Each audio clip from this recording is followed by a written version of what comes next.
आप देख रहे हैं अपना बिहार और आपके साथ मैं हूं विवेक। चंद्रयान-3 को हमेशा के लिए यादगार बनाने के लिए प्रधानमंत्री मोदी ने बड़ा ऐलान किया है। अब हर साल 23 अगस्त को नेशनल स्पेस डे मनाया जाएगा।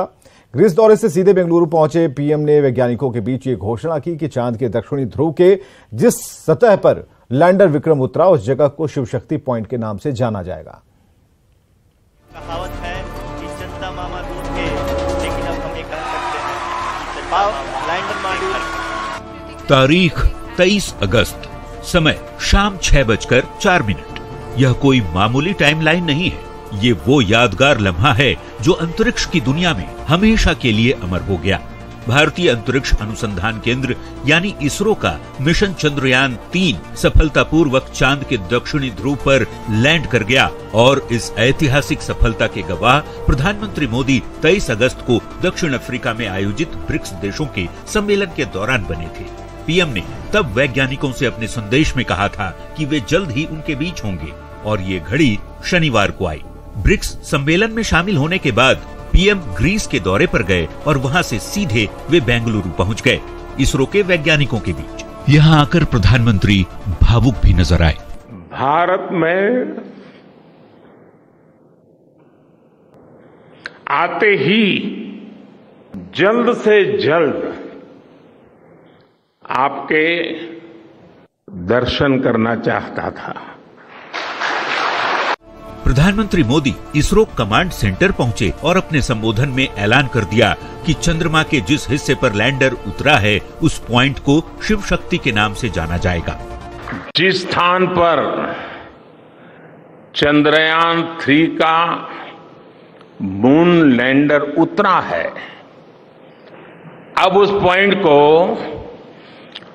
शिव शक्ति के नाम से जाना जाएगा। पीएम मोदी ने कहा कि चंद्रयान-2 ने जिस स्थान पर पदचिन्ह छोड़े हैं वो जगह अब से तिरंगा पॉइंट कहलाएगा और 23 अगस्त के ऐतिहासिक दिवस को अब से नेशनल स्पेस डे के तौर पर मनाया जाएगा। चंद्रमा के जिस स्थान पर चंद्रयान-2 ने अपने पदचिन्ह छोड़े हैं वो पॉइंट अब तिरंगा कहलाएगा।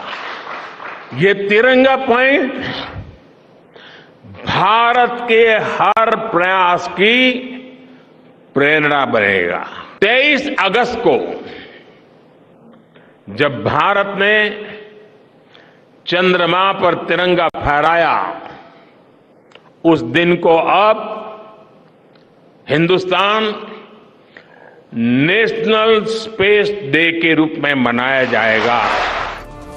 प्रधानमंत्री ने कहा कि कभी हमारी गिनती तीसरी पंक्ति के देशों में होती थी, लेकिन आज भारत पहली पंक्ति में खड़े देशों में शुमार हो रहा है और देश के विकास की इस यात्रा में इसरो जैसे संस्थानों की बड़ी भूमिका रही है। प्रधानमंत्री ने वैज्ञानिकों से कहा, आप नई पीढ़ी के रोल मॉडल हैं। देश के लोगों का विश्वास और आशीर्वाद आप पर है। Bureau report, news 18।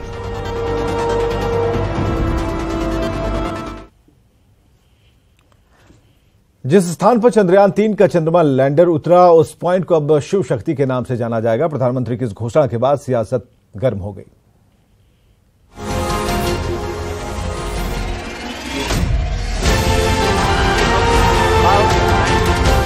जिस स्थान पर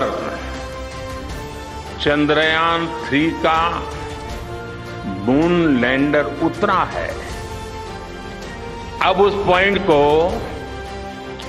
शिव शक्ति के नाम से जाना जाएगा। जी सही सुना आपने। 23 अगस्त को शाम 6:04 पर चांद के जिस दक्षिणी ध्रुव पर भारत का चंद्रयान उतरा था, अब उस जगह को शिव शक्ति पॉइंट के नाम से जाना जाएगा। इधर प्रधानमंत्री ने शिव शक्ति पॉइंट का नामकरण किया शक्ति के नाम से जाना और उधर देश की सियासत गर्म हो गई। सबसे पहला सवाल कांग्रेस नेता राशिद अल्वी ने उठाया। राशिद अल्वी ने कहा, क्या चांद की जमीन मोदी जी की है जो नामकरण कर रहे हैं? क्या चांद की उस धरती के मालिक हैं प्रधानमंत्री जिसका वो नाम रख रहे हैं? कल को कोई दूसरा देश वहां पहुंचेगा, वो अपना नाम रखेगा। प्रधानमंत्री सिर्फ राजनीति कर रहे हैं, इसके अलावा कुछ नहीं कर रहे हैं। सवाल आरजेडी और जेडीयू के नेताओं ने भी उठाया है। महागठबंधन के नेताओं का कहना है कि प्रधानमंत्री अब इसे भी भगवाकरण कर रहे हैं। ये चंद्रयान 3 की सफलता को भी आदरणीय प्रधानमंत्री जी इसका भी भगवाकरण करना चाह रहे हैं, बीजेपी को क्रेडिट देना चाह रहे हैं, अपने क्रेडिट लेना चाह रहे हैं। भारत के वैज्ञानिकों के नाम पे रखा जाता तो ज्यादा बेहतर था। अब अगर इसको भी पोलराइज करने की कोशिश होगी तो मेरे ख्याल से ये गलत है। शिव शक्ति नाम रखने पर विपक्ष की तरफ से उठाए गए सवाल पर बिहार बीजेपी के प्रदेश अध्यक्ष सम्राट चौधरी ने भी पलटवार किया है। और शिव शक्ति ही इस देश के प्रतीक है। जिन लोगों को यह प्रतीक नहीं बुझाता, जिनको पाकिस्तानी अच्छा लगता है, तब उसको क्या कीजिए। अब नेता जो कहें, जितनी सियासत करे और भले ही चंद्रयान 3 के लैंडिंग पॉइंट का नाम शिव शक्ति रखने पर सवाल खड़ा कर रहे हो, लेकिन शायद ये आपको भी नहीं पता होगा कि जिस जगह पर चंद्रयान 1 टकराया था उस जगह को जवाहर पॉइंट नाम दिया गया था। अगर तीनों टच पॉइंट के नाम की बात करें तो पहला चंद्रयान जहां टकराया था उसे जवाहर पॉइंट नाम दिया गया था। जिस स्थान पर चंद्रयान 2 ने अपने पद चिन्ह छोड़े हैं वो पॉइंट अब तिरंगा कहलाएगा, जबकि जिस स्थान पर चंद्रयान 3 का चंद्रमा लैंडर उतरा उस पॉइंट को अब शिव शक्ति नाम से जाना जाएगा। यानी 2008 में कांग्रेस की मनमोहन सरकार ने पंडित जवाहरलाल नेहरू के नाम पर चंद्रयान 1 के टकराने वाली जगह का नाम रख दिया था। तब तो किसी ने सवाल नहीं उठाया था, फिर शिव शक्ति नाम रखने पर सियासत क्यों? न्यूज़ 18 के लिए पटना से शैलेंद्र के साथ ब्यूरो रिपोर्ट। तो चंद्रमा की सतह पर चंद्रयान 3 जिस जगह पर उतरा उसका नाम शिव शक्ति रखे जाने पर सियासत गर्म है। कांग्रेस एमएलसी प्रेमचंद्र मिश्रा ने कहा कि लोगों को प्रेरणा मिलने वाला नाम रखा जाता तो बेहतर होता। तो ऐसे महत्वपूर्ण मामलों को थोड़ा हल्का करने का काम होता है। तो मैं समझता हूं भारतीय जनता पार्टी की सरकार को ऐसे मामलों में राजनीतिक हितों के बजाय राष्ट्रहित की बात को सामने रखना चाहिए था। तो नाम कुछ ऐसा बेहतर चुनते जिससे लोगों को प्रेरणा मिलती, पूरा विश्व उसे देखता समझता। बिहार की सबसे बड़ी सियासी पार्टी राष्ट्रीय जनता दल का पटना में भव्य दफ्तर बनने जा रहा है। पार्टी कार्यालय के ठीक बगल में बड़ी जमीन आरजेडी को सौंपी गई है। इस पर पार्टी का शानदार दफ्तर के निर्माण की तैयारी है। हालांकि आरजेडी दफ्तर को लेकर सियासत भी तेज है।